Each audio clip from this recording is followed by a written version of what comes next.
इलाके में जग्गा अपने साथियों के साथ लूटपाट करता था। जग्गा का इतना खौफ था कि गांव वाले उसका नाम भी अगर सुन लेते तो घर के बाहर कदम नहीं रखते थे। वहीं एक छोटा सा गांव था बिलासपुर। वो अपने गाय और भैंसों के दूध की वजह से मशहूर था। उस गांव के लोग दूध के कारोबार की वजह से बहुत मशहूर और काबिल थे। इस बात से जग्गा बिल्कुल खुश नहीं था, क्योंकि उस गांव के मंदिर में जग्गा ने हीरे छुपा कर रखे थे। इन बिलासपुर गांव वालों का कुछ करना होगा। दूध की मलाई खाकर गांव वालों में बहुत घमंड आ गया है, और तो और उनके पास हमारे हीरे की ईंट भी है। हुजूर, आप हमेशा हीरे की ईंट के पीछे इतना परेशान क्यों रहते हैं? आखिर माजरा क्या है उस हीरे की ईंट का? कई साल पहले जब मैंने और मेरे साथियों ने सरकार की ट्रेन से हीरे के कीमती जेवर चुराए थे, तब हमने बिलासपुर गांव जाकर छुपे हुए थे। तब हमने सारे हीरे बिलासपुर के मंदिर, जो तब उस वक्त बन रही थी, पुलिस और दूसरे डाकुओं से बचने के लिए मैंने उन हीरों को ईंटों में रखकर छुपा दिया था। तो हम उस गांव में चलकर डाका क्यों नहीं डाल देते हुजूर? हम ऐसा बिल्कुल नहीं कर सकते। मैंने सांबा को कल रात को हीरो के ईंटों के बारे में पता लगाने के लिए भेजा था। वो यहाँ आता ही होगा। जग्गा और डाकू बात कर ही रहे थे कि वहाँ पर सांबा आ गया। मैं उस गांव में चरवाहा बनकर गया था और मैंने हीरे ढूंढ में लिए थे, लेकिन पुजारी के आने के डर से मैंने मंदिर के रसोई में हीरो की रोटियां बनवा कर रख दी। इतनी हेड़ भेड़ से मेरा दिमाग फटा जा रहा है। हमें कैसे भी करके उन हीरो की रोटियों को तलाशना होगा। मालिक, मालिक, एक जरूरी खबर आपको सुनानी है। अरे फिर जल्दी कहता क्यों नहीं है, और तो इतना हाफ क्यों रहा है? उन बिलासपुर वासियों ने हीरे की रोटियों को मंदिर का चमत्कार समझकर मंदिर में रखवा दिया है। मैंने जैसे ही ये खबर सुनी, मैं दौड़ता हुआ आपके पास आ गया। बिलासपुर गांव जाना जाता है उनके जानवरों के वजह से। अगर हम उन जानवरों को हथिया ले तो हमें हीरे की रोटियां जरूर मिल जाएगी। जग्गा अपनी डाकुओं की टोली को लेकर बिलासपुर के पास वाली तालाब पर जाता है। ये तालाब देख रहे हो? यहाँ पर बिलासपुर के जानवर हमेशा पानी पीने आया करते हैं। तो हमें यहाँ सुबह तक रुकना है और उन्हें कैदी बनाना है ना हुजूर? कुछ भी मत बोलो और मेरी बातें अच्छे से सुनो। इस तालाब में बेहोशी की दवाई मिला दो। जब सुबह उनके जानवर इस तालाब से पानी पीने आएंगे तो वो सब बेहोश हो जाएंगे। जग्गा की बात सुनकर उसके साथियों ने ऐसा ही किया। सुबह जैसे ही बिलासपुर के जानवरों ने, यानी कि गाय, भैंस और बकरियों ने उस तालाब का पानी पिया, वो वहीं बेहोश होकर गिर गए। अरे ये क्या हो गया? ये क्या मुसीबत है? ऐसे कैसे हो गया? अब हम क्या करेंगे? अब हम क्या करेंगे? ये मेरी आखिरी कमाई थी जो कि तबाह हो गई। सारे ग्वाले वहाँ रो ही रहे थे कि जग्गा के साथी दूसरे गांव के ग्वाले बनकर वहाँ पहुँच गए। अब क्या हुआ जनाब? तुम रो क्यों रहे हो? हमारे बिलासपुर गांव की गाय और भैंस दोनों ही गिर गए हैं। खुदा! तो चिंता किस बात की? हमारे गांव में बड़े जबरदस्त ओझा आए हैं, वो इन्हें जल्दी से सलामत कर देंगे। तो इतना सोच क्या रहे हैं? उन्हें जल्दी से बुलाइए।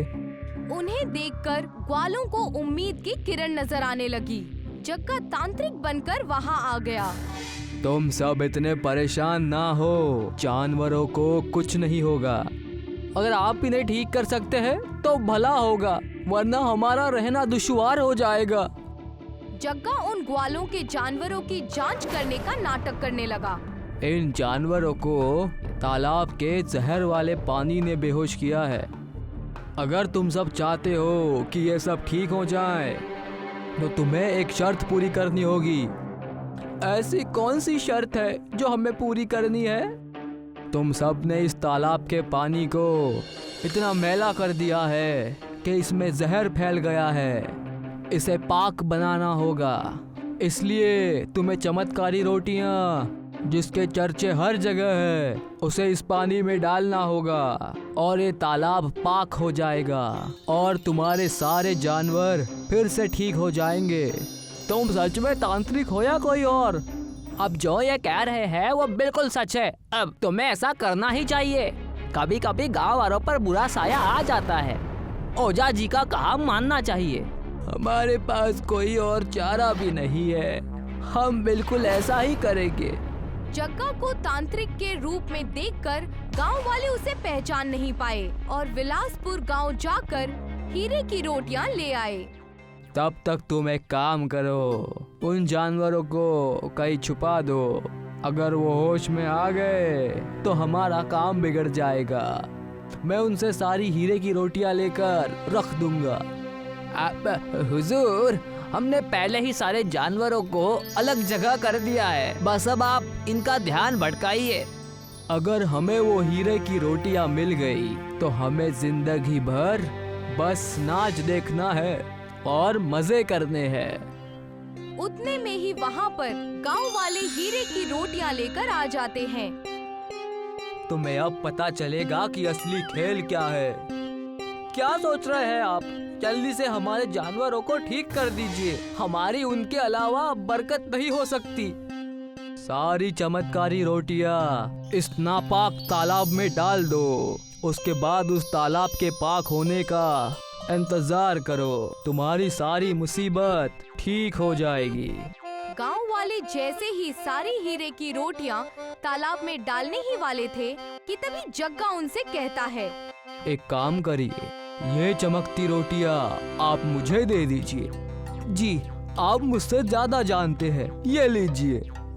यही तो मैं चाहता था। जग्गा की बात सुनकर ग्वालों ने अपने हाथों से हीरे की चमकती हुई रोटियां उसे दे दी। अब मजा आएगा। इन हीरों से मैं माला माल हो जाऊंगा। सारे ग्वाले पानी में उतरे ही थे कि तभी उनके जानवरों की आवाज आने लगी। ये तो हमारे सारे जानवरों की आवाज है। लगता है वो ठीक हो गए। देखा, मैंने कहा था ना। तुम जैसे ही तालाब में सारी चमकती रोटियां डालोगे तुम्हारे जानवर ठीक हो जाएंगे। मुझे तो यकीन ही नहीं हो रहा कि ये सब ऐसा कैसे हो सकता है। चमत्कार, चमत्कार! हमें जीने का सहारा फिर से मिल गया। एक तरफ सारे ग्वाले खुश थे और दूसरी तरफ जैसे ही जग्गा ने उन हीरे की रोटियों को पानी में डाला वो सब पत्थर की हो गईं। उनमें सिर्फ पत्थर ही पत्थर नजर आ रहे थे। ये कैसे हो गया? मुझे यकीन नहीं हो रहा। आप इतना चिल्ला क्यों रहे हैं? आखिर क्या बात हो गई हुजूर? हीरे की रोटियां पत्थर की रोटियां हो गई है। जग्गा और उसके साथी गुस्से में अपने डाकू के रूप में आ गए। उन्हें डाकू के रूप में देखकर सारे ग्वाले डरकर एक कदम पीछे हो गए। अरे ये तो डाकू जग्गा है। हमसे हमारी चमत्कारी रोटी चुराने आया है। जग्गा की टोली मुश्किल में आ चुकी थी। तभी उन जानवरों में से एक गांव से गौ माता प्रकट हो गई। तुम सब ने इस तालाब के साथ साथ जानवरों को भी हानि पहुंचाई है और उसका परिणाम तुम्हें पत्थर के रूप में मिला है। मैं तुम्हें श्राप देती हूँ। अब से तुम और तुम्हारा गिरोह इस तालाब से 100 मीटर की दूरी भी पार नहीं कर पाओगे। तुम्हें अपना सारा जीवन यहीं बिताना होगा। नहीं, ये धोखा है। जग्गा के साथ धोखा हुआ है। जग्गा और उसकी टोली ने खूब कोशिश की, लेकिन वो उस तालाब से दूर नहीं जा पाए। गौ माता के दुआ की वजह से सारे गांव वाले बेहद खुश हो गए और वहाँ के जानवर फिर से अच्छे से चारा खाने लगे। ये देखो, ये पत्थर की रोटियां अब फिर से हीरे की हो गई है। इन्हें हमें मंदिर में जाकर सही सलामत रखना होगा। ये भी कोई कहने की बात है। हम बिल्कुल ऐसा ही करेंगे। सारे गांव वाले हंसी खुशी बिलासपुर में दूध का कारोबार करने लगे और सभी लोग खुशी खुशी अपनी जिंदगी बिताने लगे और जोरों शोरों से दूध का कारोबार फिर से शुरू हो गया। प्रतापगढ़ गांव में वैद्यनाथ किसान रहा करता था।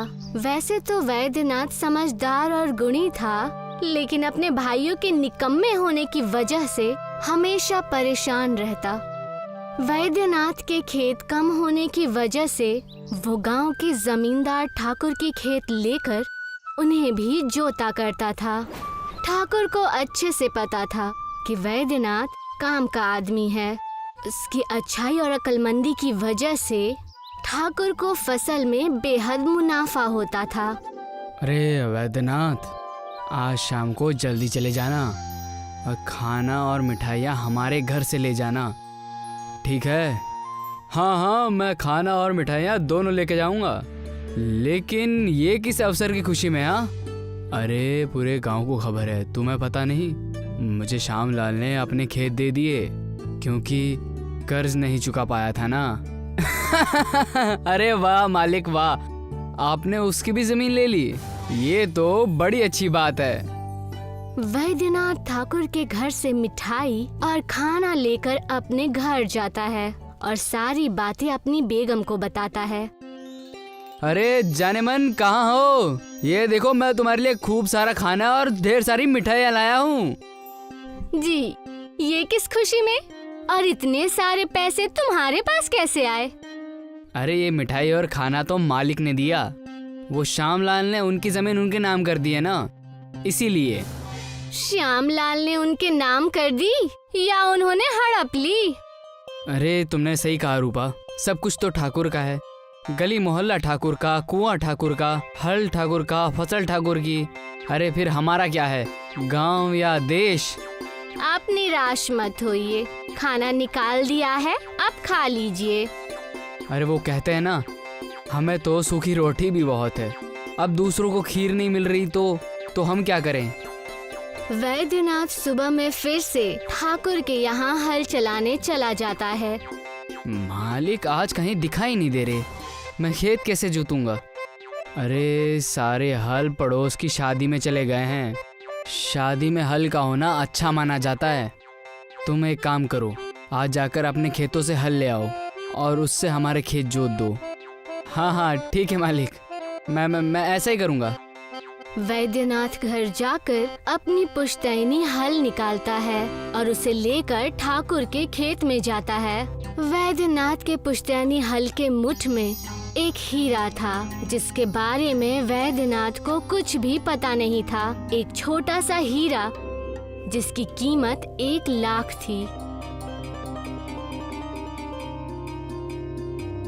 अरे आज तो मैं बहुत थक गया, बहुत जोरों की भूख लग रही है भाई। शाम हो गई थी।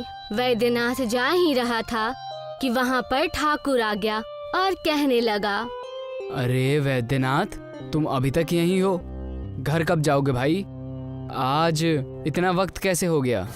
मालिक आज वो हल लाने में देरी हो गई थी ना, इसीलिए। ये देखिए, यह है हमारा पुश्तैनी हल। मेरे अब्बू मरते वक्त यही मुझे हल देके गए थे। ठाकुर हल की मुठ पर चमकता हुआ हीरा देखकर चौंक जाता है। अरे ये हल तो बहुत कीमती लगता है, लेकिन ये हल इस बेवकूफ़ के पास क्या कर रहा है? हल तो बहुत अच्छा है और बहुत बड़ा भी है। हाँ एक काम करना, इसे यहीं छोड़कर जाना। वो क्या है कि दूसरे खेतों को भी जोतना है, तो हमारे पास हल नहीं है, कल आकर फिर से ले जाना। अरे मालिक, ये भी कोई मांगने की बात है? मैं ऐसा ही करूँगा, जाते वक्त इस हल को यहीं छोड़कर जाऊँगा। उस हीरे के हल को देखकर ठाकुर के मन में लालच आ जाता है और वो उस हीरे को लेकर जौहरी के पास जाता है। आइए ठाकुर साहब आइए। अरे अब कौन से हार और कंगन बनवाने हैं? कोई छोटा काम नहीं करना, मैं तो ये हीरा बेचने आया हूँ। इस हीरे का बताइए कितना मिलेगा? ये हीरा तो 20 लाख का है। ये आपको कहाँ से मिला? ये तो बहुत ही मशहूर हीरा है, पन्ना का। रे तुम अपना काम से काम रखो और इसके पैसे लाओ। ठाकुर जौहरी से पैसे लेकर अपने घर शान से चला जाता है। इस बात की खबर वैद्यनाथ को बिल्कुल भी नहीं रहती। अरे वैद्यनाथ, घर पर हो या नहीं? मालिक, आप यहाँ किसी आदमी को भेज दिया होता या मैं खुद आपके पास आ जाता। क्या क्या बात हो गई मालिक?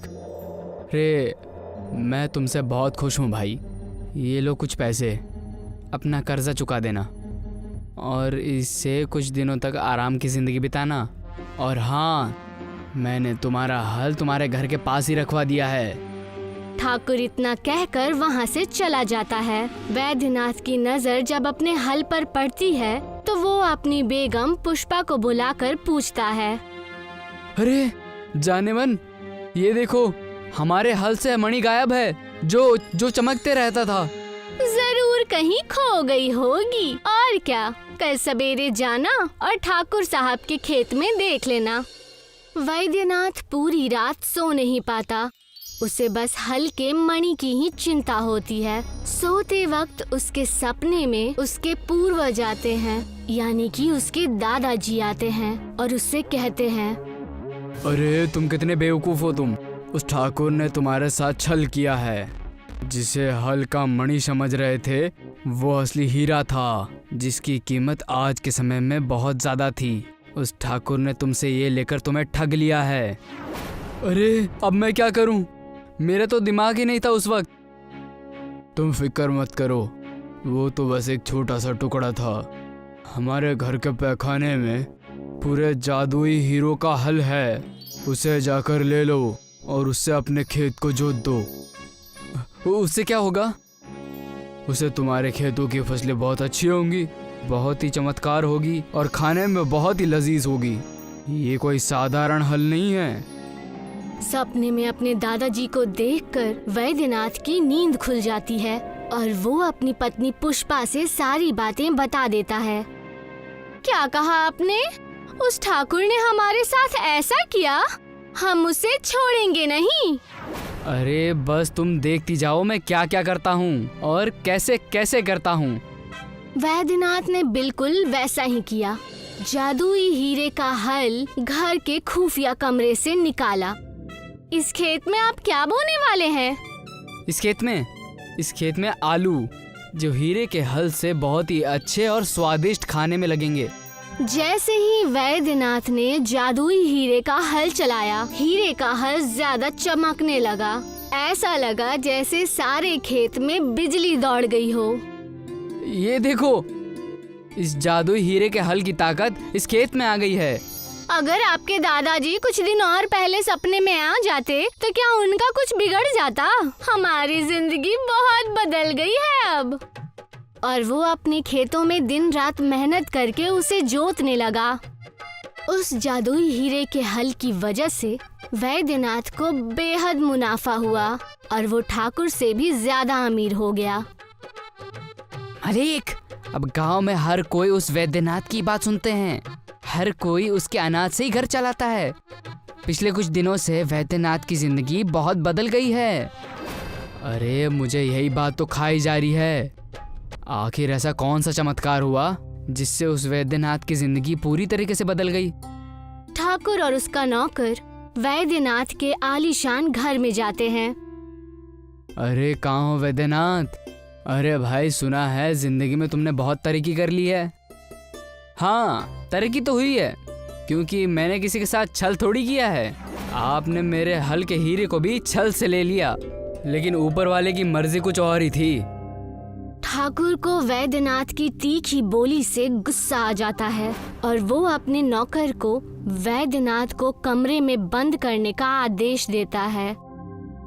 इसे जाकर कमरे में बंद कर दो और घर की तलाशी लो। ठाकुर के कहे अनुसार नौकर ने वैद्यनाथ को जबरदस्ती कमरे में बंद कर दिया और घर की तलाशी लेने लगा। तब वहाँ उसे जादुई हीरे का हल दिखा। ये देखो, ये रही इसकी अमीर होने की चाबी। हाँ मालिक, देखो कितना चमक रहा है। जैसे ही ठाकुर और उसका नौकर उस जादुई हीरे के हल को अपने हाथ में पकड़ता है, उन्हें बेहद तेज बिजली का झटका लगता है। बचाओ बचाओ, भागो भागो भागो भागो यहाँ से, भाग। अरे अरे मालिक, अरे मालिक, अरे मालिक, मालिक बचाओ, मालिक, मालिक बचाओ। और उन्होंने तुरंत उस जादुई हीरे के हल को छोड़ दिया। नौकर ने दरवाजा खोलकर वैद्यनाथ को बाहर निकाला। अरे इस घर में रहना मुमकिन ही नहीं, नामुमकिन है, भागो यहाँ से। मालिक अब से आपके यहाँ काम करने नहीं आऊंगा मैं आपकी नौकरी छोड़ रहा हूँ। ठाकुर और नौकर को उसकी सीख मिल गई। वैद्यनाथ को भी इसका अंदाजा हो गया और वो अपने दादाजी की फोटो देखकर मुस्कुराने लगा और खुशी खुशी अपनी जिंदगी बिताने लगा। एक गांव में हीरालाल नाम का एक आलसी किसान अपनी बीवी सरला के साथ रहता था। वो दिन रात बड़े बड़े सपने देखता रहता था। उसकी बीवी दिन रात खेतों में मेहनत करती थी और हीरालाल दिन भर पेड़ की छांव में बैठकर अपने सपनों में खोया रहता था। उसके पास जायदाद के नाम पर थोड़ी सी जमीन, एक झोपड़ी और सिर्फ 2 बैल थे। शादी के काफी साल बाद भी वो औलाद के सुख से वंचित थे। उसकी बीवी अपने शौहर के आलस से बेहद परेशान रहती थी। आज भी उसकी बीवी जब खेत से वापस लौटी तो हीरालाल को आराम फरमाते हुए देखकर वो आग बबूला हो गई। सारा दिन बैलों की तरह खेतों में काम करती हूँ, फिर ऊपर से घर पर आकर सारा खाना भी बनाना पड़ता है और तुम सारा दिन चारपाई ही तोड़ते रहते हो। अरे क्यों फिक्र करती हो सरला, कुछ ही दिनों की तो बात है, उसके बाद हम दोनों पैसों में नहाएंगे। हीरालाल की बात सुनकर सरला अपना माथा पीटकर बोली, कुछ दिनों में क्या हो जाएगा जी? हे मालिक, मेरी तो किस्मत ही फूट गई कि मुझे तुम्हारे जैसा आलसी शौहर मिला। काम में हाथ तो बटाते नहीं हो, बस बड़े बड़े मुंगेरी लाल के जैसे हसीन सपने देखते हो। तुम्हारे बेतुके सपने सुनते ही मेरी आधी जिंदगी खत्म हो गई। एक तो मालिक ने मुझे तुम्हारे जैसा आलसी शौहर दिया, ऊपर से औलाद के सुख से भी वंचित कर दिया। तभी वहाँ पर जमींदार सूरज सिंह अपने आदमियों के साथ हीरालाल के घर में घुस आया और उसने बहुत गुस्से से हीरालाल से कहा, मुझे मेरा पैसा वापस चाहिए हीरालाल।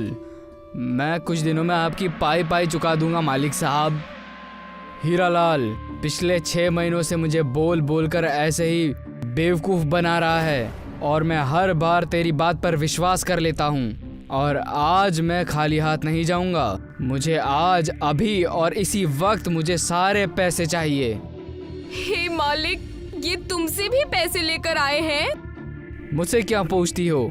अपने निकम्मे पति से पूछो। काम का ना काज का, दुश्मन अनाज का। जमींदार की बात सुनकर सरला फूट फूट कर रोते हुए कहने लगी, हे मालिक, ये कैसा शौहर दिया है तूने मुझे? मैं इनके कर्जे चुका चुका कर तंग आ चुकी हूँ। कल ही तो मैंने बिरजू नाई को पैसे दिए थे, ये उनसे भी पैसे लेकर आ गए थे। अपनी बीवी को रोते हुए देख हीरालाल उदास हो गया। वो हाथ जोड़ते हुए सूरज सिंह से बोला, मुझे थोड़ी सी और मोहलत दे दीजिए। मैं आपसे वादा करता हूँ, मैं कुछ दिनों में आपके पूरे पैसे लौटा दूंगा। मैं कैसे यकीन कर लूँ? तू दिन भर कुछ काम तो करता नहीं है, तेरी पत्नी ही तेरा घर का खर्चा चलाती है। कल मैं भी मेरी पत्नी के साथ खेत जाऊँगा काम करने। मैं भी एक किसान हूँ, मैं भी मेहनत कर सकता हूँ। हीरालाल, मेरा भी एक असूल है, जब भी मैं किसी के घर कर्जा लेने जाता हूँ तो खाली हाथ नहीं लौटता। फसल तो मैं तुझसे बाद में ले लूंगा, पर मैं ब्याज तो अभी इसी वक्त लेकर जाऊंगा। दरअसल जमींदार की नजर हीरालाल के उपजाऊ जमीन पर थी और वो इसी लालच में हीरालाल को वक्त पे वक्त दिए जा रहा था, मगर हीरालाल उसकी चाल को समझ नहीं पाया।